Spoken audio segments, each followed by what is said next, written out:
I think we can start today's lecture.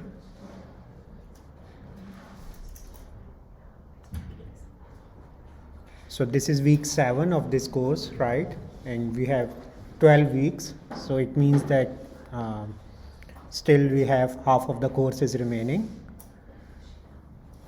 So if you have any question regarding from week 1 to week 6, you can ask. I have one question. Okay. Can you say that like logical communication and process-to-process communication, is that the same thing? Or? Logic, yeah. Yeah. Okay. And then I have one more question. It's about the question number 3 in the assignment. Okay. I don't really understand where. Okay, we will discuss assignment in the next half. Okay. Yeah, but So you should like send it in on Wednesday, right? yeah, I mean after the break. Oh, okay. Today, after the break. Perfect. Thank you. Okay. So so far we have discussed different layers of the internet, right?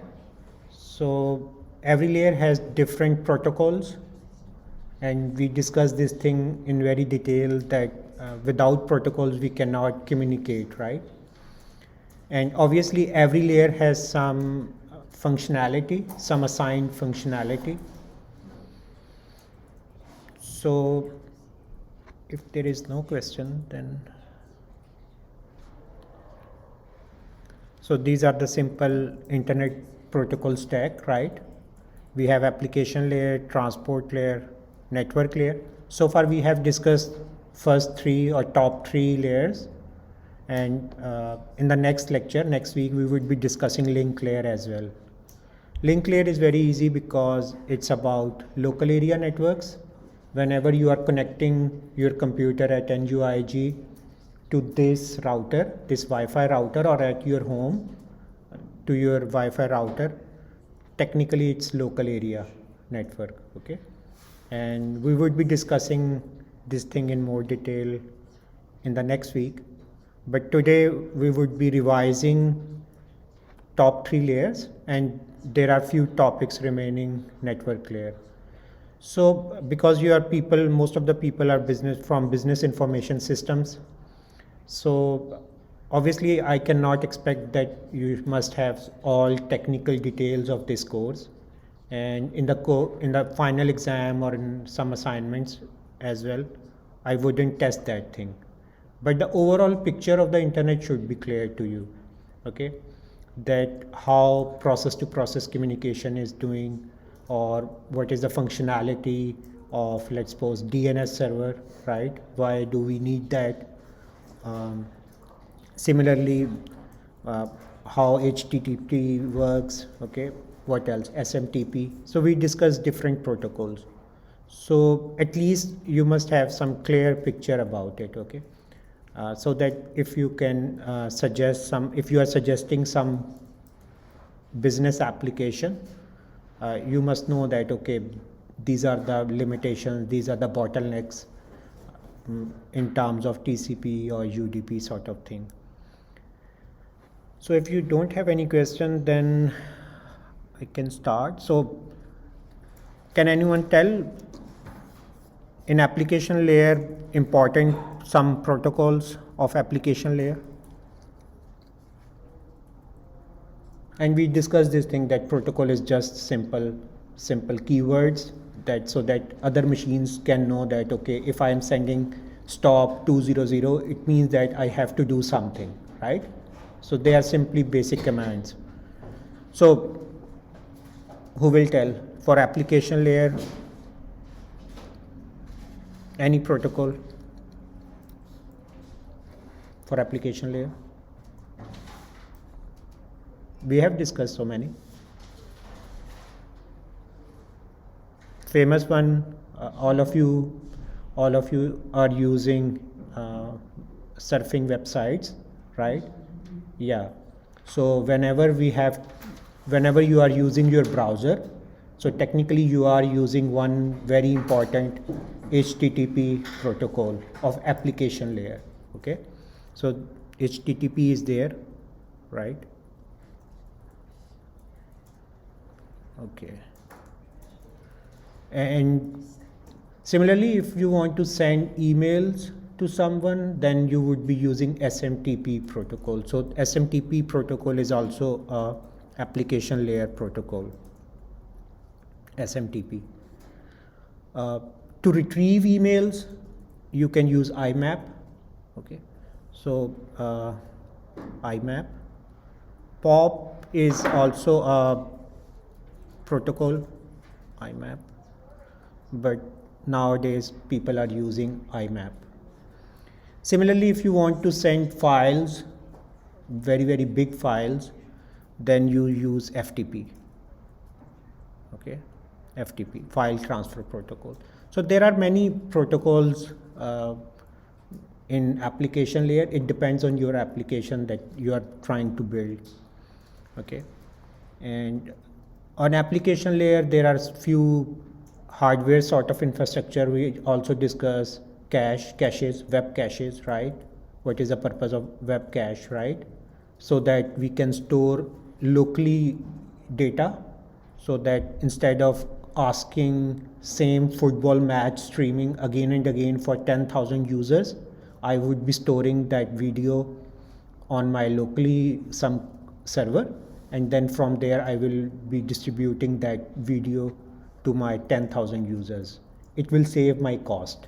Okay, so because every company has to pay bandwidth cost. Okay, so you know that when you are getting some mobile data, it's about your capacity or it's about your data size. You could take package of 5 GB or 10 GB or unlimited.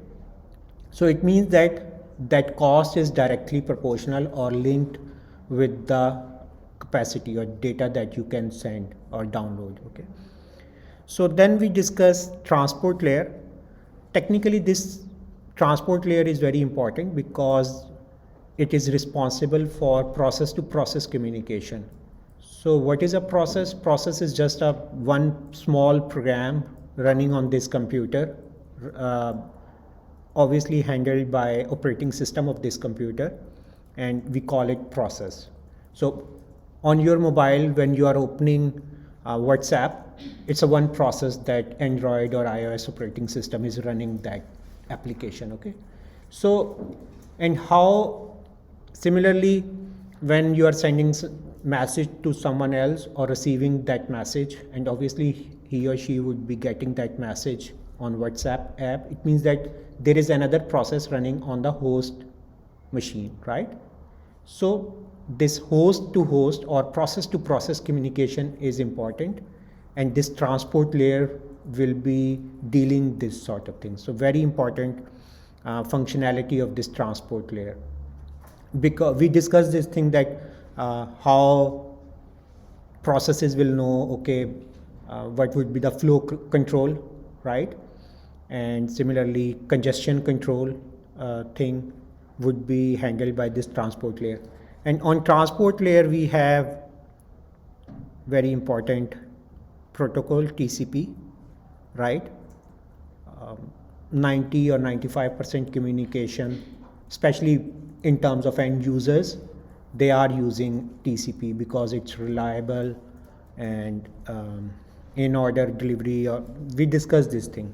So you should know that, okay, at least what is the difference between TCP and UDP, right? So in UDP there are no acknowledgements, there is no guarantee, and there is no control flow or congestion control sort of thing. So this is transport layer. In the last week we started network layer. Okay, so this network layer is more related with the routers. Okay, so host to host communication, we are saying that when how this computer will know that I can send data to someone who is sitting in US or in Germany, right? And okay, that's fine, I can find it through IP addresses. So this IP address is selecting a path, right, is the main responsibility of this network layer. And for the internet, very famous protocol is IP, Internet Protocol. And we discussed this thing in the last week. In IP, we have different versions, version 4 and version 6. And the only difference is that the number of bits. We will discuss IP version 6 in more detail today as well. But the only difference is that today we have only, in IP version 6, we have 32-bit address. But obviously, this length is not enough for so many billions of devices. So that's why IP version 6 is there, and IP version 6 is for last 20 years, but at least no one is implementing so much. Like Google is pursuing that thing that we should go for IP version 6 only, but it's not easy because it requires totally different hardwares, routers, because links, and if they have memory of processing 32 bits only addresses, then obviously it's very difficult to replace all the hardware, or you can say that scrap or destroy all the hardware, and then you have to install new hardwares which can enable or which can help us to manage 128 bits memory for or addresses size, right? So IP is there. Similarly, it means that routers have to communicate with each other. There are few other protocols, but all of them are using within IP. So, but over the network layer, there are BGP, right? OSPF protocols. We will quickly go through these 2-3 protocols, and Internet Control Message Protocols. So these 3 protocols are the protocols that routers are using, okay, to share information with each other, okay. And I told you this thing that routers usually work on greedy basis. They want to reduce their cost. So for example, I am connected to these 3 routers. These 3 computers are routers, and I am also a router. And I want to pass data to the back row, second row, to you people, okay? So data is coming from here. Now I have option, I can ask her or her, right? But obviously there is some cost, link cost is there. So I know that, okay, might be sending data from this router to this router, the cost is 5, 7, 10. So what would be the greedy approach? Which link should I use? 5, 7, 10 out of 5. Cost is less, right? Because I know that all of 3 are capable to send data to back. For example, I'm just passing some page or something to hand over to the second row, okay? So same is the case with routers. So they know all links, their cost, and similarly they can compute, and on the basis of less cost they select routers or links. Similarly, for example, if I want to send my data to the last row people, okay, 2 students are there, okay, so how I will establish a path? Just think, I have told you that, like, if I want to send data to the second row, right, how I will establish a path if I want to send data through the last row, okay? For example, this data, because all of us are routers, right? So we are not interested in data, but we are just interested to pass on data. And for example, my end user, right? For example, one end user is connected, this machine is one end user, and I am his or her first router.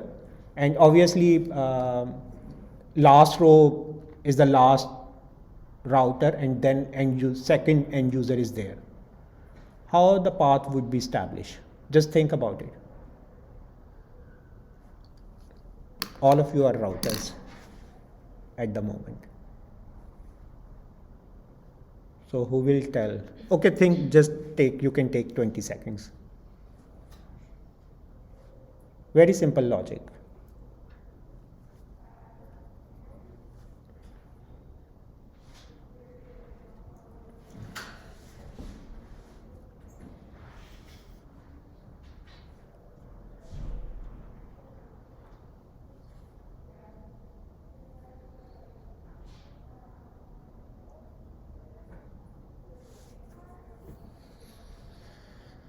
And obviously I am not directly connected with the second row routers, right? I'm only connected with these three routers, even not with this router, right? But I know these three links are available. By using these three links, I am reachable to the end user, right? So how the path would be established? Can anyone tell?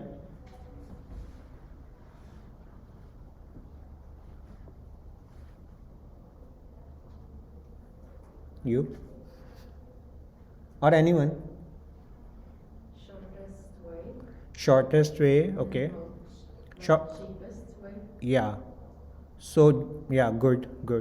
So definitely router, I will select a path which is cheapest or shortest in terms of cost, right? So it means that, but the problem is that I'm only connected with these three routers. I don't know the next hop cost thing, right? So that's why all of us, all connected routers would be sharing information with each other. Okay, so first row would be sharing information. I can send data to the second row, and second row or third row would be sharing data with the second row, that I can share data with second row. And same is the case with second row would be telling to you people that I can send data to the third row as well, right? Or the last row as well. And they would be sharing cost as well. So when I would be asking you people that is third row reachable to you, and how I will know that that third row is reachable or not, on the basis of IP addresses. I know that. Okay, it means that this IP address should be belong to the third row, but I don't know the path, exact path. So that information, routers do share information, and on the basis of information, I will quickly say some sort of, I will draw a path from this router to this router and this router, and then it computes its cost. Okay, I will say, okay, 29, 30 and 40. So I would say, okay, I will send data to this router because the cost is 29 to this one, right? So that's why that's very easy logic. So it's some sort of greedy approach. Routers want to reduce their cost, and obviously cost is in terms of different things, but the important thing is that there is some cost. We can say some unit cost or some data sending cost.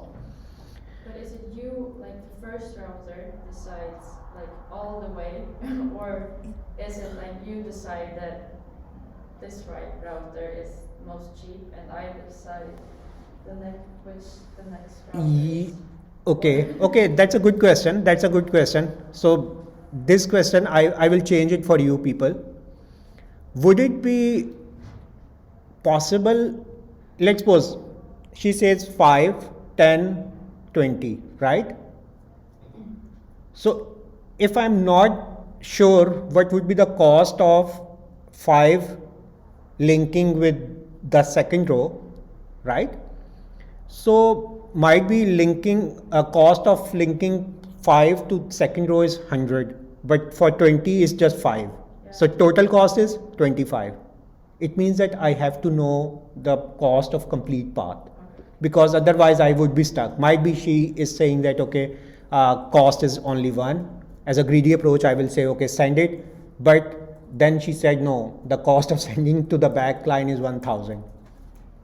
I'm stuck because I have selected this router, right? So it means that I have to, like, if I am a router responsible, if I am a NUIG router responsible to send data, and I want to reduce my cost, because initial cost I would be bearing all cost because I am initiating communication, right?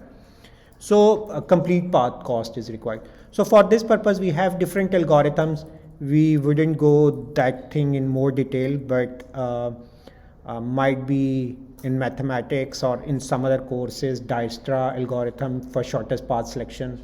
You have heard this thing, Bellman-Ford algorithms are there. So, but in this course, we are not going towards that thing. Okay. So this is network layer, and then we have link layer, and I told you that the important thing on link layer is your Ethernet. Ethernet is widely usable protocol.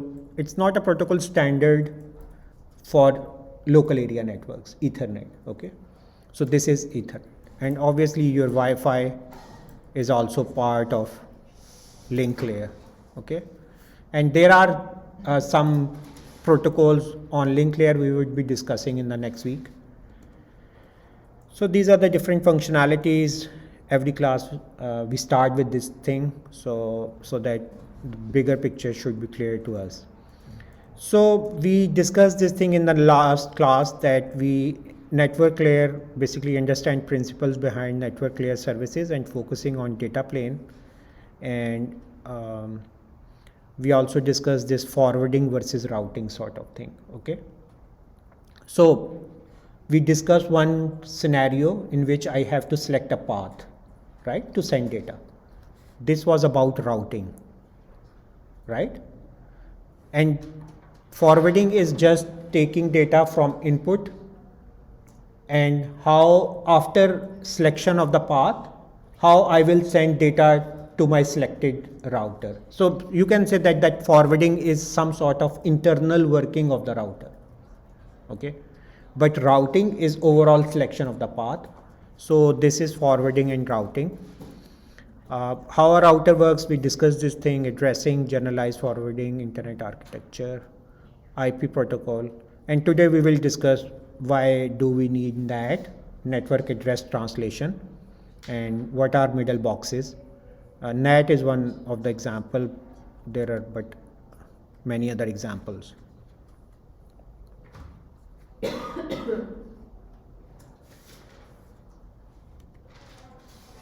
So transport segment from sending to receiving host. Sender obviously encapsulates segments into datagrams, passes to link layer, and then receiver at the receiver end delivers segments to transport layer protocol. So this is the basic functionality of the network layer.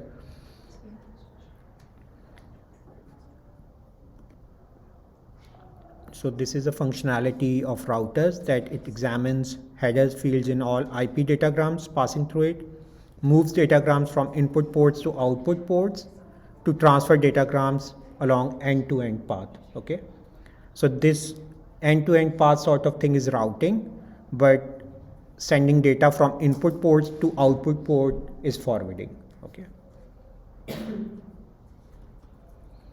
So move packets from a router's input link to appropriate router output link is forwarding.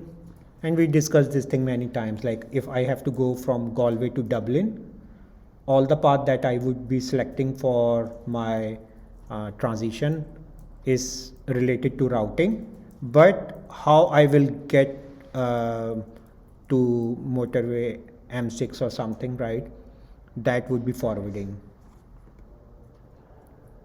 So this is forwarding, and then this sort of path selection is routing. So for network layer, we divide network layer into two main categories: data plane and control plane. So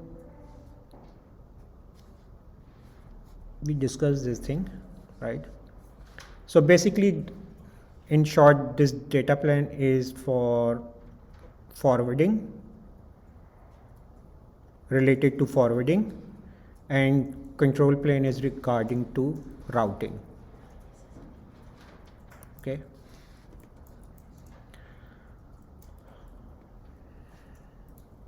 Network address translation.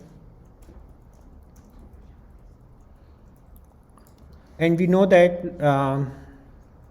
if I'm talking about IP version 4, it means that because of 32 bits, I can generate 2 raised to power 32 addresses, right? because for each IP address I need unique IP addresses. But then we discussed this thing that number of devices for 2 raised to 32 are not enough to capture, like we have billions of devices nowadays, right? Right now we have 21 billion devices, internet connected devices all over the world. So it means that after 10 years or 5 years, it could be 40 million or 50 million. It means that this IP addresses cannot be accommodated. We cannot assign unique IP addresses to each computer. And so just imagine if NUIG, let's suppose 5,000 students are connecting internet, if they are using internet at the same time, it is not possible for NUIG to provide 5,000 unique IP addresses, okay? Because even if they purchase 5,000 unique IP addresses, what would be the case if there are 10,000 students? There could be 15,000 students can use simultaneously, so you don't know, right? So for this purpose, we have one server based approach known as network address translation, okay? So technically what it will do that all devices in local network share just one IP address, okay? This is very important as far as outside world is concerned, okay? So it means that NAT, it is a server, it is a machine having a database sort of thing, and it will be assigning different private IP addresses to all these machines, but for outside there is only one IP address for all these machines, but they have mapping. They know that, okay, for example, if this is an IP address for this one, so they know that, okay, A has a local IP address of different thing, right? A and B and C.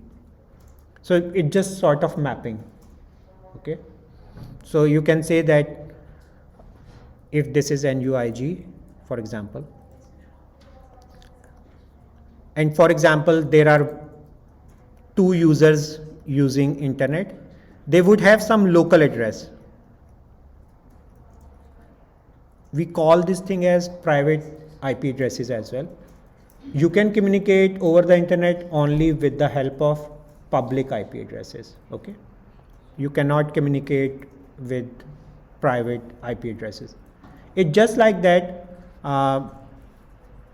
room numbers in every building could be same, but the main address of that building is different, unique, right?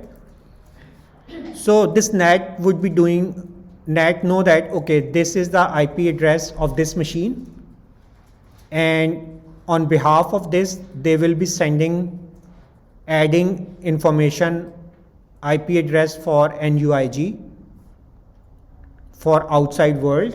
When the response will come, this NAT server would have database. They know that, okay, this response is actually for 10.0001, okay?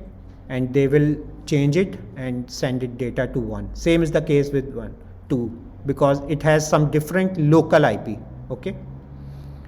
But for outside, they would be using same IP address of NUIG. So this is the main functionality of NAT server. So from name, network address translation. Okay. So they translate local IP addresses to global IP addresses, and they only use one IP version 4 address for the outside world, but they have mapping. They know that, okay, this request, I sent this request for this computer, okay? So this computer would be communicating with some other computer outside NUIG with the help of only one IP address, okay? So this is the functionality of NAT, and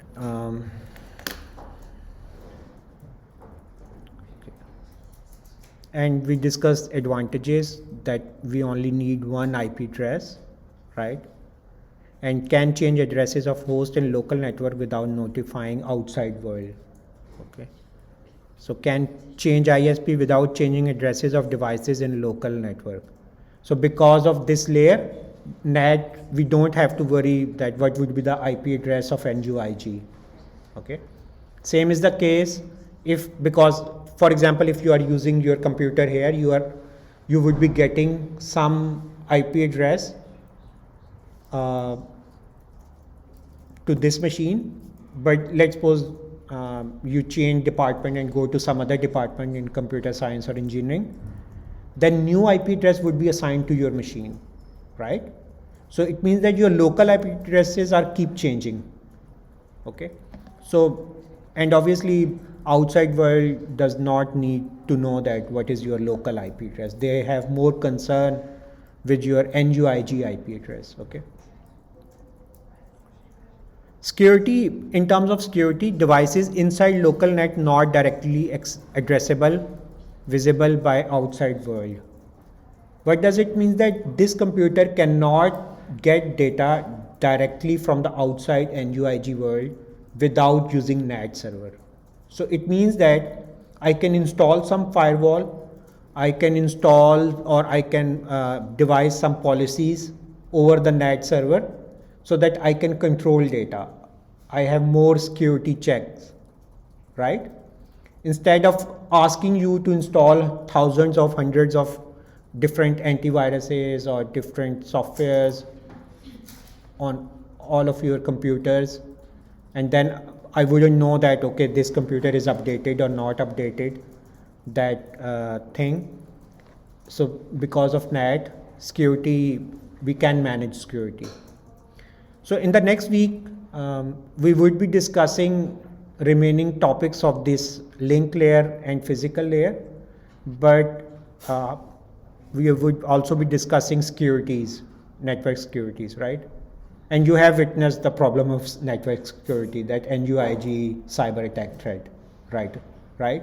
It's been how many weeks?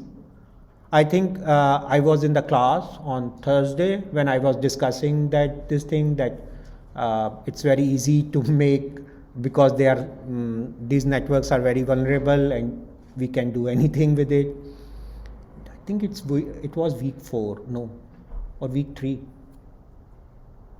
Week 3, I think.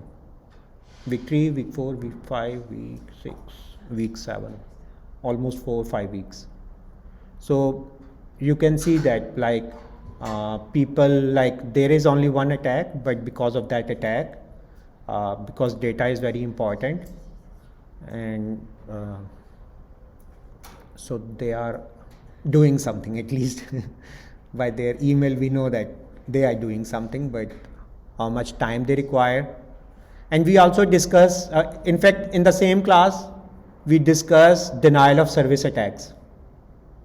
Remember, this is denial of service, that someone attack at NUIG and now there is denial of services of different softwares. Even Blackboard is not fully available, and there are so many softwares. I ordered one thing on NUIG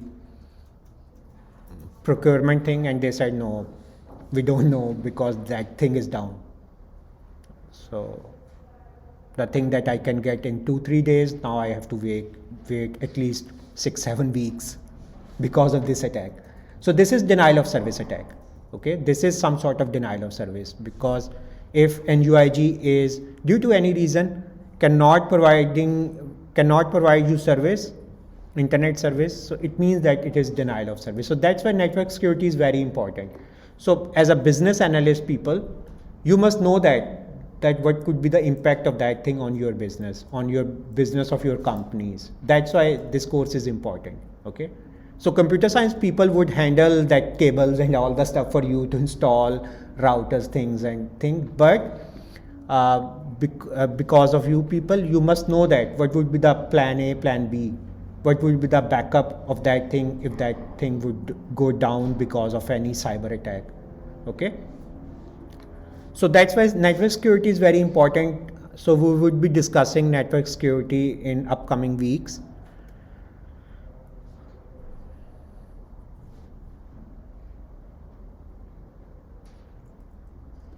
So this is the main functionality of NAT in terms of physical implementation, that for outgoing datagrams, it would replace source IP address and port number of every outgoing datagram to NAT IP address and new port number. Okay, because I don't know what is the IP address of NUIG, so this NAT server or NAT machine would be doing this thing for me. They will change my data, they will change source IP address and port number, right? And it will replace it with NAT IP address and new port number. And see, this information would be stored at NAT. So whenever data would be back to this IP address and this port number, NAT server know, okay, this data is for this source IP address and this port number, because mapping is there. Okay, so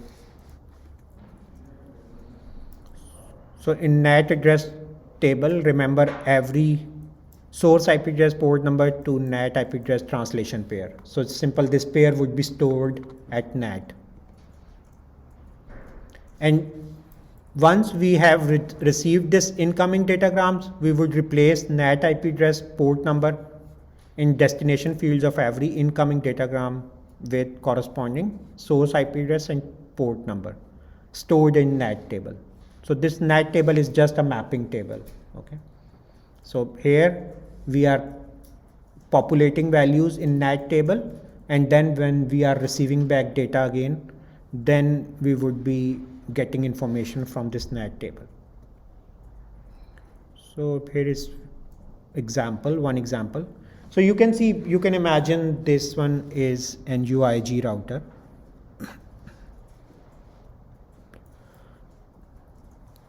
So this is NUIG. For example, these three machines are the first three row machines, right, that are connected. So for example, this is our BIS department. So this machine wants to communicate with this destination, right?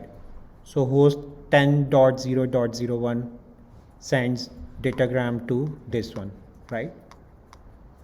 And it will go through this router, but before that we have NAT server. It could be inside or along the router, it could be a separate server, but it should be with the router, right?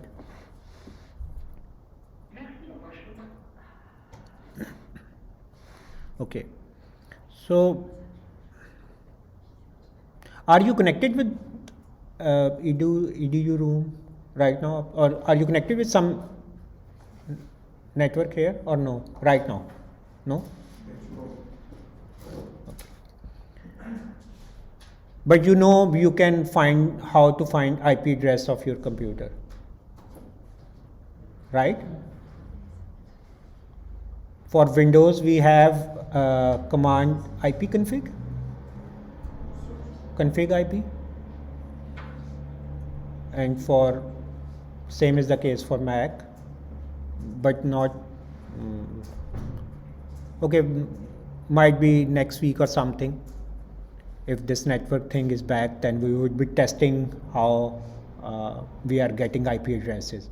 But whenever you are connecting to some local area network at NUIG, you would be definitely getting some local IP, and you would be getting this local IP through DHCP.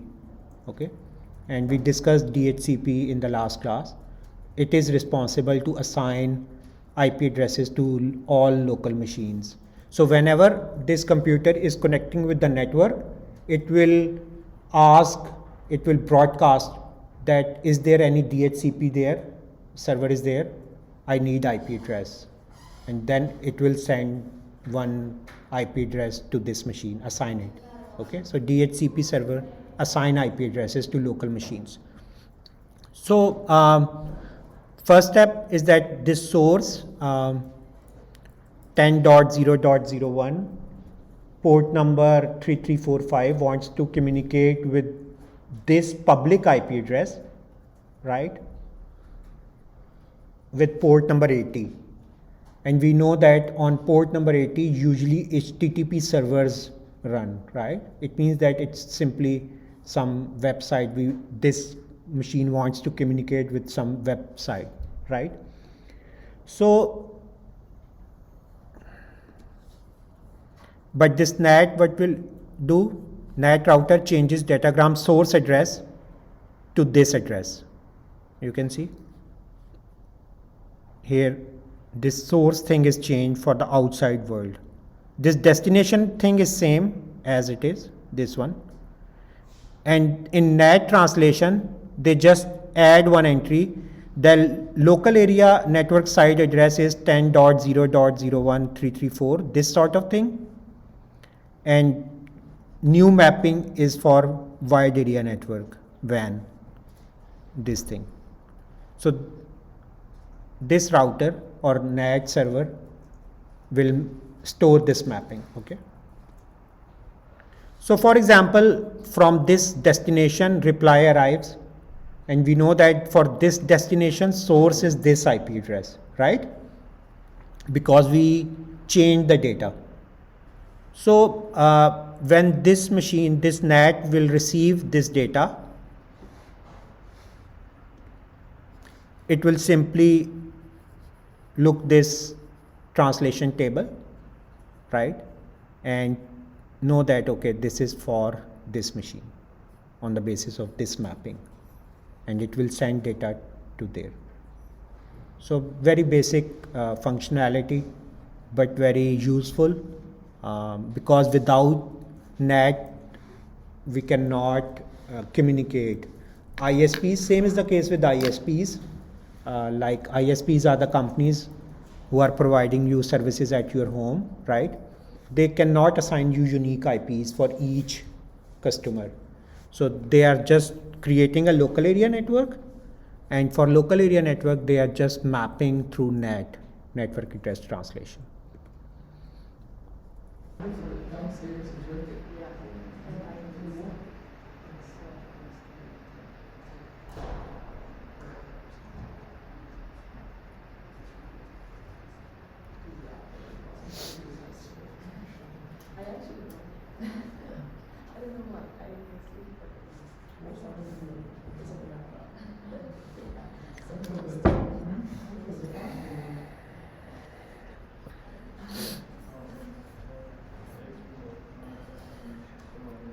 Okay, we can discuss assignment 1. If you have any question, you can ask. But I think it's quite straightforward. I think so. But still, if you have any question, you can ask about assignment 1. Short answers are fine, but you have to write in your own words. And if there is something missing, you can assume any assumption, but you have to clearly write your assumption that by assuming this, you are providing this solution, okay? So you have to write down your assumption as well. So you have question regarding question 3? Yeah, it was regarding question 3, yeah. Okay. I feel a little bit lost, I don't know where to start, so. So best thing is just consult slides in which we discuss this DNS sort of thing, and on that slides we have few examples in which how machine can communicate with DNS server to get some address. So you only have to map this thing to the slides. So just go through slides again, and then you only have to tell how this machine or how you will connect to this URL sort of thing, okay? Yeah, okay. And these are some descriptive things. So regarding IP addresses that I was talking, like if you are using Mac, you can simply go to their system preferences, network, right? So here I am connected to one Wi-Fi, and IP address is this one. So you can see, so obviously if you would be connecting with some other router, some other network, then this address would be changed. Okay. But that is the IP address of the router, not your device. Yeah, it's not local. Yeah, Okay. it's a basically NUIG or Yeah. some sort of IP address. But can you find like your IP? Yeah, you can by using, even you can use on the command as well. And similarly, if you want to know, for example, in TCP, so here we can find different addresses. Obviously, this is IP version 4 address, and we also discuss about this subnet masking, right? Subnet masking. So subnet masking was just like that. This IP address /1213. How many bits are using for network address and how many bits are using for assigning to the host. Okay. So this is subnet mask. Same is the case with DNS settings. We can find out DNS server address from here. So you can see this is a local DNS server. In the next slide, I will tell you there are 3 ranges of IP addresses that we can use for private IP addresses. Okay. Most of the IP addresses are public IP addresses, but there are 3 ranges starting from 10, 17 and 19 something. There are 3 different ranges that people can use for private IP addresses. So because this DNS server is private, local, right, regarding to NUIG, so that's why its address is there, and it's automatically we got this address. Similarly, for this sort of thing, so we can define some proxies here, right? Proxies are the different servers to provide you some facilities. It could be, but most of the time they are auto proxy configuration, or here I am selected auto proxy discovery. So there would be many proxies working within NUIG. So your caches could be one proxy, but most of the case proxies are to filter out data or some firewalls or some security sort of thing, proxies. So proxies are just machines, different servers. Similarly, if you go to the hardware, so here you can find MAC address. Okay. So this address is the address of the network card that is installed on your computer. Okay. So this must be unique. Okay. So all the machines must have unique MAC address. Don't confuse this MAC with Mac or Apple's Mac. This is something machine address, right? So this MAC address is an address of your network card. On your mobile phone, there would be one network card and it must have one unique MAC address. That's why it's some sort of easy to find out someone like who was using that mobile sort of thing, or from where that data was sent. We can change through some programming this MAC address, manipulate it, but it's quite difficult. It's not easy, but it's possible. So this MAC address is important because local area networks, for local area networks communication, this MAC address works. Okay. So because this router will be sending data to all of us, you know that this is a Wi-Fi signal. How your data is on, it is not possible for this router, Wi-Fi router, to only send some sort of thing that, okay, the beam will go to directly to this laptop. This is not possible. Okay. So in local area network, data is broadcasted. Everyone can receive his or her data, right? But this MAC address will enable us that this router will say this data is for this MAC address. Then this network card cannot read someone else's data. Okay. So that's why this MAC address is important. We would be discussing this address in more detail when we would be discussing Ethernet and Wi-Fi in the next week. So by this way we can find out if you are using Windows IP. I think, can you open your command prompt, right? And you can write ipconfig. Can you type on Windows if you have Windows operating system? I don't know. ipconfig. On the command prompt, just type config IP or ipconfig. I don't know, but type both and just enter it. Config IP and just press enter.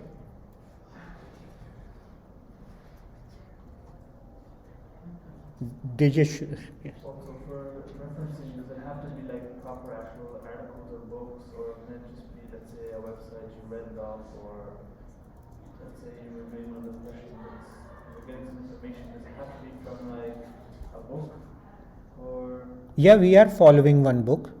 Yeah, all of the slides are from the one book. Yeah, but am I have to use that reference, or do I have to use my own individual references? Like, for example, I go on Google Scholar and I look them up, or? Okay, regarding you're asking about assignment, right? Okay, okay. Yeah, it could be any reference, any other book, Yeah. or if you are taking information some from other websites, Yeah. then obviously URL is fine to put. Yeah, Thank you. it could be any research article as well. So. Also for the IMP project, your section, would you be able to go over that? Actually, I don't know that part because another colleague is dealing with that sort of thing, so I am only responsible for 70% of this course. So, but if you have any question, you can email him. Yeah. Yeah. Thank you. So which references system should we use? The Harvard one, or what are you thinking? Reference format? Yeah. Any? Hey. Yeah, I'm fine with any. Okay. Yeah. Even if you don't want to use some standard, that's also fine. But at least make you new standard and use only one that standard in the. Okay. So not a mixture of all 10, 20 standards. Do you think the final exam will be in the hall, or do you think it will be online? Do you know? It would be definitely in hall until and unless there is Yeah. something happen, but it would be in person in hall. Yeah.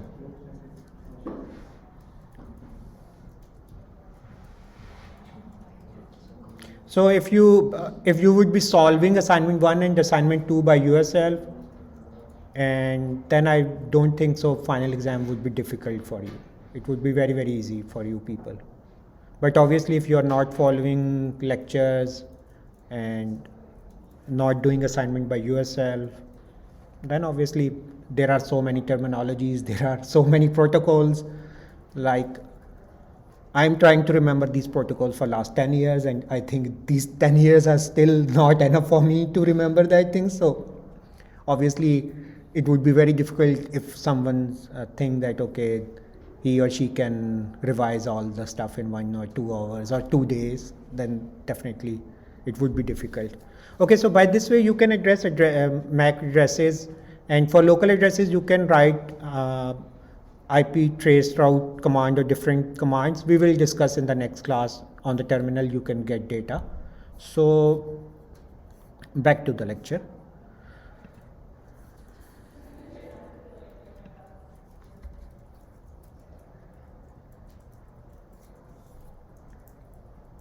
But very good thing about this computer science or computer field is that abstraction, right?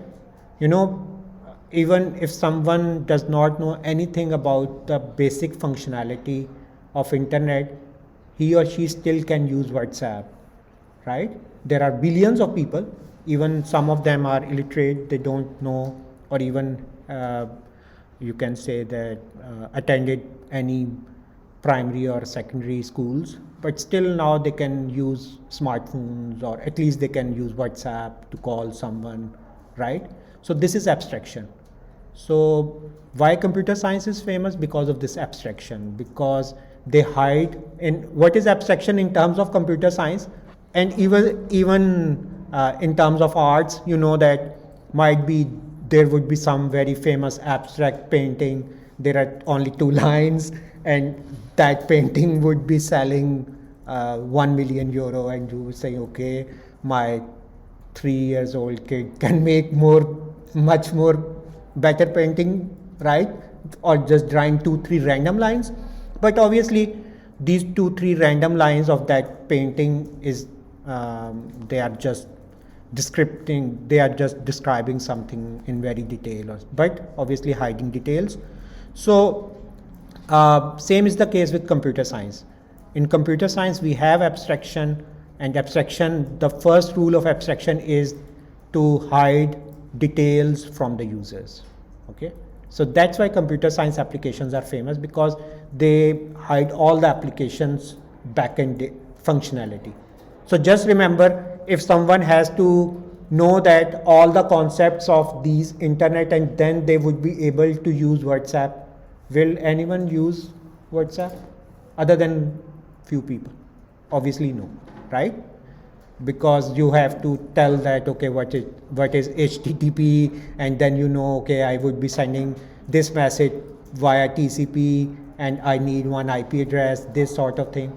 So this is abstraction, and so we are just converting or dividing into layers, and in networks we are doing the same abstraction sort of thing. At application layer we are hiding all the details of the below layers, so that end user have no concern about what's going on at the how routers can communicate, or what is ICMP or BGP protocols.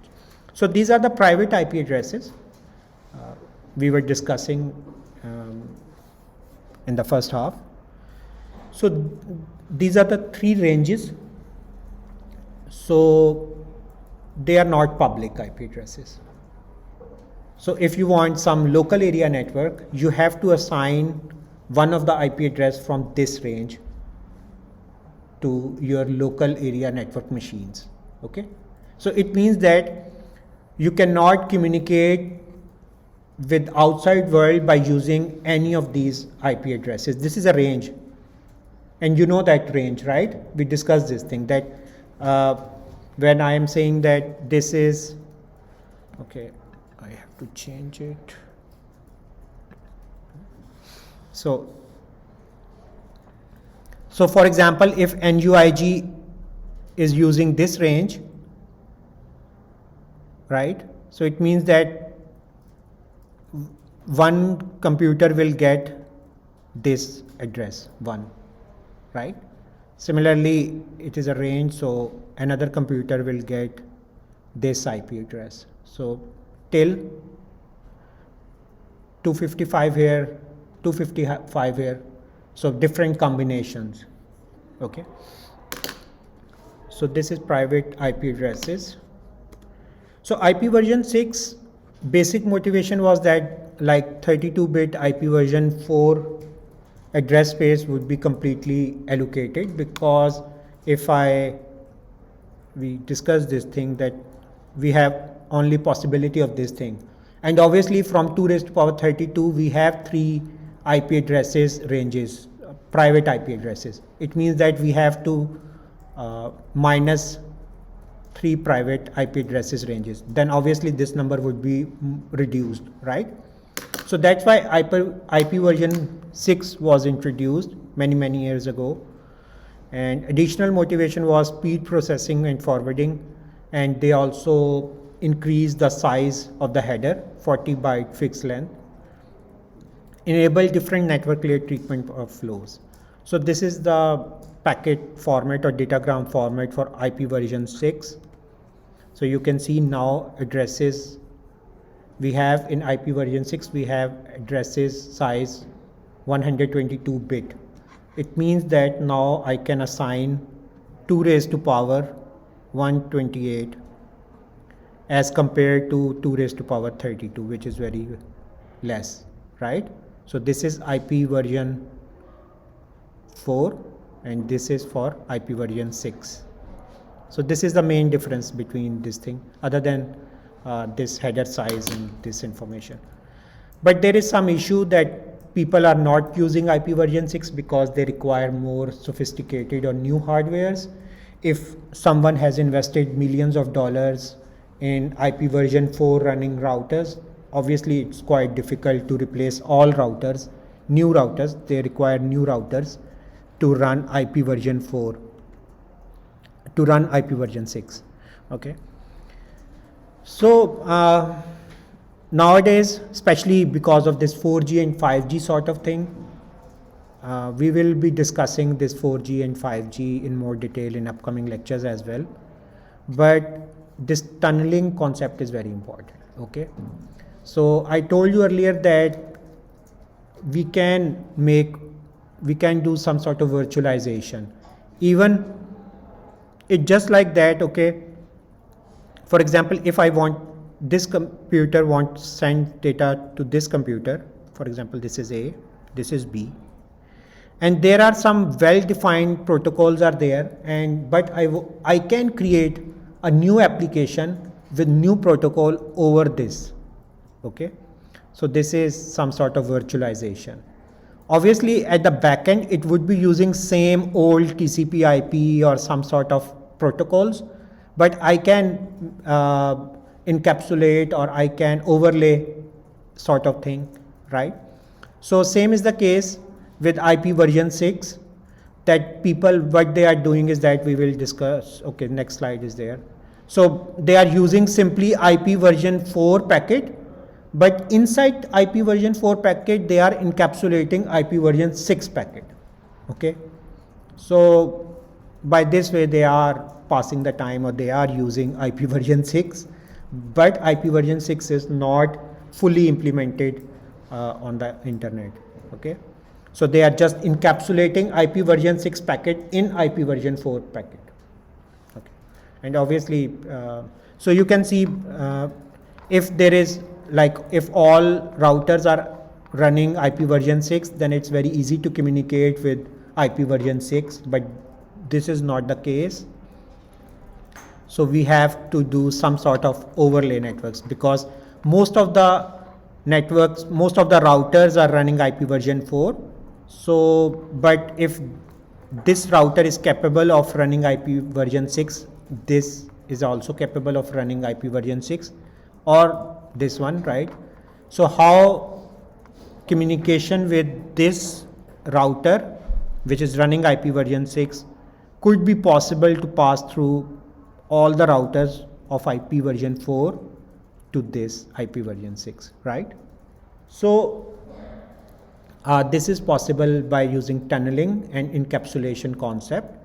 In tunneling, simply when the path is regarding IP version 4, they put packet or datagram of IP version 6 in IP version 4 and pass through it, and then they will change it again to IP version 6, and then it will go to the IP version 6 router. So this is tunneling and encapsulation, and so many applications are using this concept. Overlay networks, we will discuss overlay networks, that you can create your whole new internet over the existing infrastructure of the internet. Skype is doing this thing. Okay, WhatsApp is doing this thing, Zoom some sort of, right? But this overlay concept is very cleverly used by Skype when it was launched. Right now people are not using Skype, but it was quite famous 5-10 years ago, till this Zoom and Google Meet and this sort of thing. Okay, so but we will discuss the architecture of Skype. It's very interesting architecture, how they use this sort of overlay networks concept and peer-to-peer communication. Okay, so this is tunneling and encapsulation. I discussed this thing that so IP version 6 adoption is obviously Google. In terms of Google, they say around 30% of the clients access services via IP version 6. So it means that still more than or around 70% services or clients are still using IP version 4. Okay. So for US government domains, only 1/3 are capable of IP version 6. So in terms of years, you can see that like growth is good, but you can see people are trying to use IP version 6 from 2009. So from 2009 to 2021, it goes to only 30%. So might be next 20 years or I don't know, right? So because from 25 years, people are trying to use or persuade people to use IP version 6, but don't know. Okay. So middle boxes, we discussed this thing like NAT is one of the middle box. Okay. So what is the definition of middle box according to the RFC? 3234 is the number of RFC. So basically RFCs are the just standards, okay, documents, request for document, comments, document, and this middle box has, everyone would have some unique number. So technically it's a box performing functions apart from normal standard functions of an IP router on the data path between a source host and a destination host. So basically it would be middle boxes are helping routers to perform different tasks. Just like NAT, okay. So NAT is one example of a middle box. Same is the case with your firewalls, okay, or intrusion detection systems. Load balancers. Load balancing is also very important, right? Caches, and there are some application specific CDN sort of thing. So this is very important slide. So you can see here we have discussed some of the protocols from the application layer, but TCP UDP is there, but you know this is a bottleneck. So the IP hour class. So basically this belongs to the network layer, and then we have Ethernet. So that's why its functionality is very important, and it is only running by one protocol all over the world, right? So, but because of middle boxes, we have different things. Now we can use firewalls, NAT, caching, NFBs, right? So in the 20th century, when we have phone lines, intelligence is some sort of your telephone exchange company, some sort of centralized, and they were connecting to different users, right? And then in 90s, mid 90s, when the internet was proposed, then this intelligence was shifted to the computers at edge. So this sort of intelligence. But nowadays, this architecture is modified. Now we have more programmable network devices, right? So even we have hardwares in network or in the internet, but now they are programmable. They have controls. You might have seen many movies in which people are controlling traffic lights of different cities by sitting on the. It is possible.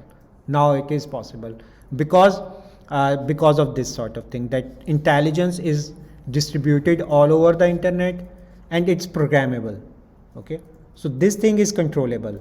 Someone can hack police or Garda's system, and they can program accordingly very easily. They don't have to move hardwares, they don't have to change hardwares, but if he can or she can change through programming, it is possible because of this sort of thing.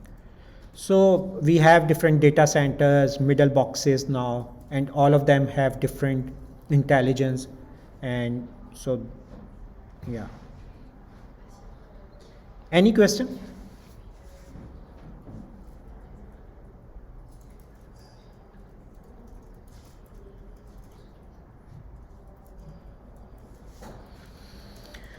Okay, we discussed this thing, network layer control plane. This is about routing. So I have few slides, so I will go through quickly because we discussed this thing in the first half without slides. So again, some sort of reinforcement learning.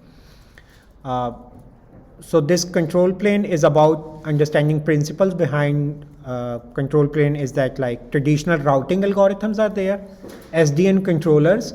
So I was talking about that programmable network devices. So this SDN is about this sort of thing, right? So hardwares, routers are hardwares, just like this Wi-Fi router. This is a hardware, but it is possible now that might be I can control my router over my smartphone, right? We have smart devices at home, like I can control my air conditioner or even dehumidifier through Wi-Fi, or your TV or something, right? You can easily control your LED or screens. So this is about SDN controllers. And then network management configuration, we have one slide of that protocol. Okay. So these are the different protocols that we use in control plane: OSPF, BGP, and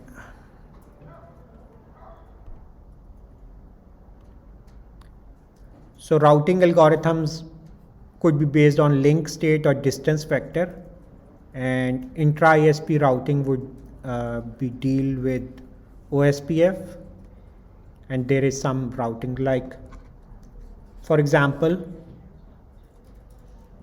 you have a broadband connection from Vodafone, right? And obviously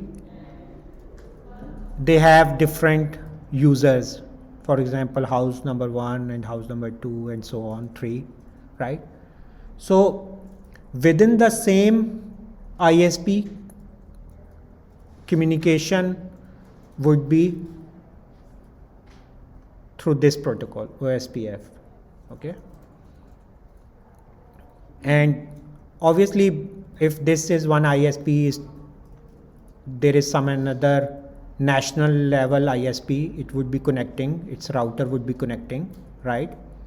National level ISP, they would be using some other protocol. So within one ISP, because they have same infrastructure, they have one autonomous system. It could be one ISP, it could be multiple ISPs, but if they having same infrastructure and making one autonomous system, then it is intra-ISP routing, which is OSPF protocol. And for other ISP, they would be using BGP. Okay, then we can control routers by SDN or one-to-one. We have a one slide, very easy slide. Okay.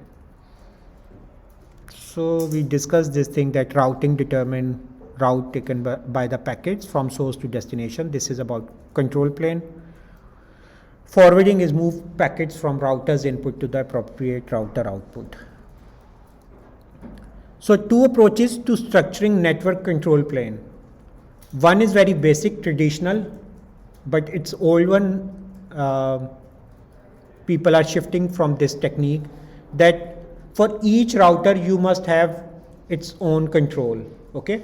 So like if I have hundreds of routers, for example 1, 2, 3, 4 routers, so it means that everyone can be controlled independently but within the router only.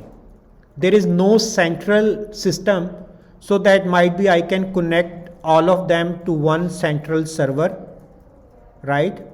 And then I can control it. So I have two possibilities.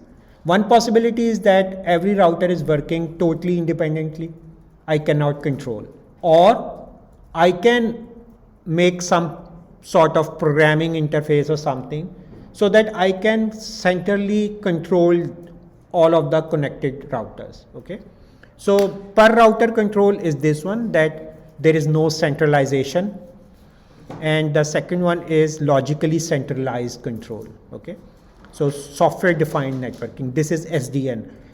Nowadays in networks or the internet is using SDN, so that's why there are more threats to hack data, because if that SDN is compromised, you can change different settings, right? And even your few weeks ago Facebook was down, right? What was the reason? They said they have what they said. Did anyone check why Facebook was down? Or you said, okay, it's better.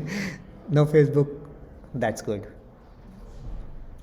So technically, but officially they said that there was some settings error in this protocol, BGP, that we discussed few slides back. Routing among ISPs. What does it mean? That Facebook routers, for example, this is Facebook router connecting to the router outside world. This is the router for outside world. So to communicate with these two routers, they would be using BGP, right? And they said they have some wrong configurations of BGP. That's why traffic cannot access Facebook servers. Okay, so this was the officially stand for this sort of thing. So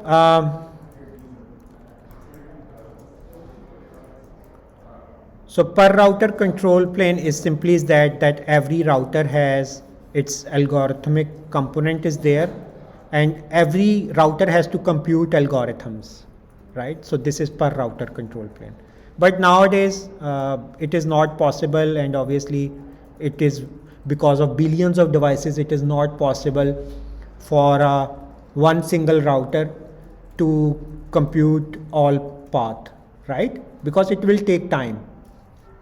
So nowadays software defined networking is very famous. It's some sort of virtual centralization of routers. So remember, in the first half of this class I was giving you one scenario in which I want send data to the last row, right? So it was my responsibility to get all information from all of you, and then I have to decide, okay, I am sending data to this person, he would send data to the last row. This is quite difficult in current scenario of the internet. So that's why we need SDN. So what does it mean? That all of us are one router. We are connected to some central server, virtual server, okay? And then I can ask to that server. I have some routing tables, but for path and other information, I can use this SDN, and this SDN is very famous, and obviously it's very practical and scalable. So that's why people in the internet are using SDN. So these all local routers would be connected to these remote controllers, and this server will share information with each other, and they have local routing table as well, but they will get information from there. Okay,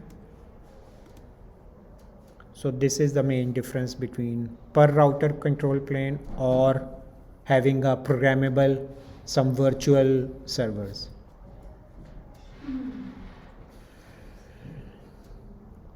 So we discussed this thing that routing algorithm goal is to determine good paths, equivalently routes from sending host to receiving host through network of routers, and what is a path sequence or router's packets traverse from given initial source host to final destination host.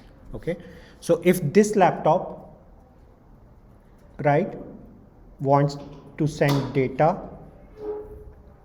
to this web server or any machine, then obviously this path must be established. Okay, why data is not going to there or there and then here. Okay, or might be there is some alternative paths are there from here and then there is some direct connection with there. So this sort of selection of path is based on some cost. It depends. If you want to send data might be fast, then obviously cost would be more, or sometimes you want to send data where less congestion is there. So you have to decide what would be the criteria of selecting paths, and it depends on your applications. Okay, so it totally depends on your application and your budget. And obviously routing is a top 10 networking challenge.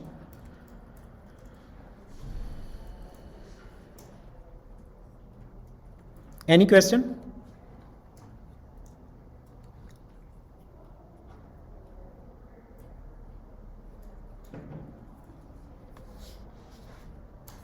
So we discussed this thing, ISPF, OSPF sort of thing.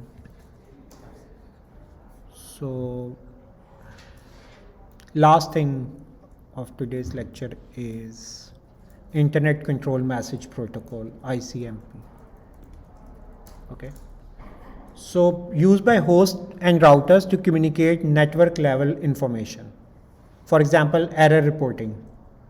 So routers will be using this protocol, ICMP protocol, to share error information. For example, if some link is down, so router 1 is connected with router 2, router 3 and router 4, and then this was connected to router 5, and there was some communication going with host and user, host 2, and for example host 1 was connected to this one, router 1. Okay, so it is possible that might be data was transferring through this way, and for example there is another path to router, but somehow this link was broken. Then how this router will know that? Okay, so this sort of error messages or unreachable host information, network port protocol things, this would be through ICMP. This is a very famous internet protocol because without ICMP obviously routers cannot work. They do share information about errors and other congestion, right? So then it means that this router wouldn't be sending data to this one after getting ICMP messages. It will create a new path from here and it will send it. Or if it is not possible to go to this H2, it will say, okay, unreachable host. Just like you are calling your friend on mobile phone and his or her mobile phone just went off, battery gone, shut down, right? So obviously it means that that friend is not reachable, that host is not reachable, right? So this can happen to internet user as well. Might be local area or network problem or some link problem. So this is ICMP, and they have different codes. They just simply send, they have different numbers and codes, and on the basis of that they know that okay, this destination port is unreachable or this destination protocol is unreachable. So just like HTTP, remember we discussed different HTTP codes, 200, 300, 404 not found, right? So for routers communication, ICMP uses same code sort of thing. Any question?